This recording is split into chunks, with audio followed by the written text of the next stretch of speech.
Welcome to the latest installment of Cooking for Moderately Lazy People. Today, we'll be making a Kahlua coffee cake. By cake standards, this is a pretty easy recipe, so let's get started. We're going to start by making our filling for the inside of our cake. We're going to gather half a cup of dark brown sugar, 3/4 of a cup of chopped pecans, 1/2 teaspoon of cinnamon, and 1/4 teaspoon of nutmeg. We'll combine these with a fork so we can attempt to break up any clumps of brown sugar.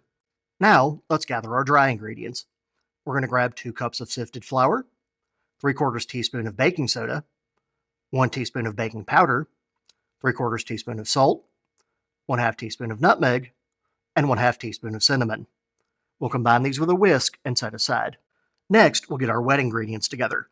We're going to place 1 stick of softened butter, 1 1/4 cup sugar, 2 eggs, and 1 teaspoon of vanilla extract into a large bowl and cream until smooth with a hand mixer.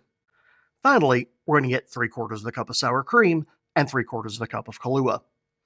We're going to add 1/3 of the sour cream and Kahlua and 1/3 of the dry ingredients into a large bowl with the wet ingredients and mix until smooth. We'll then repeat the process with the second third of the ingredients and then with the final third. And for those of you thinking, well, I've got 3/4 of a cup of sour cream and Kahlua and I have to use 1/3 of it at a time, that's too much math. Don't worry, we'll be approximating the thirds. There's going to be a lot of approximation in this video. Once we have our batter mixed together, we'll go ahead and preheat our oven to 350 degrees. We'll then grease a Bundt pan with cooking spray. We'll travel briefly back into fraction land and put 1/3 of the batter in the pan, then about half our filling in a layer. We'll repeat the process with the second third of the batter, then the remaining filling, then the remaining batter. And while I'm loading up the Bundt pan, let's talk cost. Here's my obligatory statement about prices varying by area. Chopped pecans are pretty expensive for an entire bag, but we're only using 3/4 of a cup of them, so we're looking at about $2.50. 2 cups of flour comes up to about $1. As of the release of this video, bird flu is making the eggs absurdly expensive, but at this exact moment, they're still about 50 cents each, or about $1 for 2. We're only using 3/4 of a cup of sour cream, so that's about $1.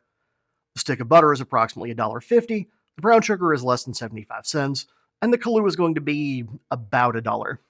When we get to the glaze, there's going to be slightly more butter and Kahlua and some powdered sugar. Based on the amounts, we're looking at about $1 combined.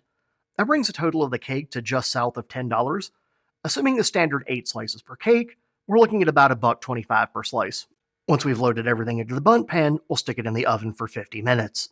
About halfway through the baking process, we're going to melt 2 tablespoons of butter and allow it to start cooling.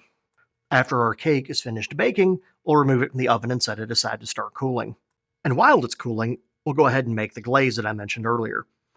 We'll start with 3/4 of a cup of powdered sugar in a bowl. We'll then add our 2 tablespoons of butter that we melted earlier, and then we're going to start adding Kahlua. We'll start with about a tablespoon and then keep adding it until we get the desired consistency. We're going to use a fork to mix this, and we're going to try to get any clumps of powdered sugar blended in. Once our cake is sufficiently cooled, we'll flip the Bundt pan over onto a cake plate and then top the cake with our glaze. And there it is, Kahlua coffee cake. It's a very tasty cake, but it does require a lot of not giving a crap about all the fractional math that you're likely just going to wind up approximating anyway. If you like the recipe, or just wanted to complain about all the math, please feel free to like, subscribe, comment on, or share the video. Also, if you like my cooking content in general, check out the Cooking for Moderately Lazy People playlist that contains the entire series, including the YouTube shorts. Don't forget to ring the notification bell for more weekly content. Thanks for watching, and bon appetit.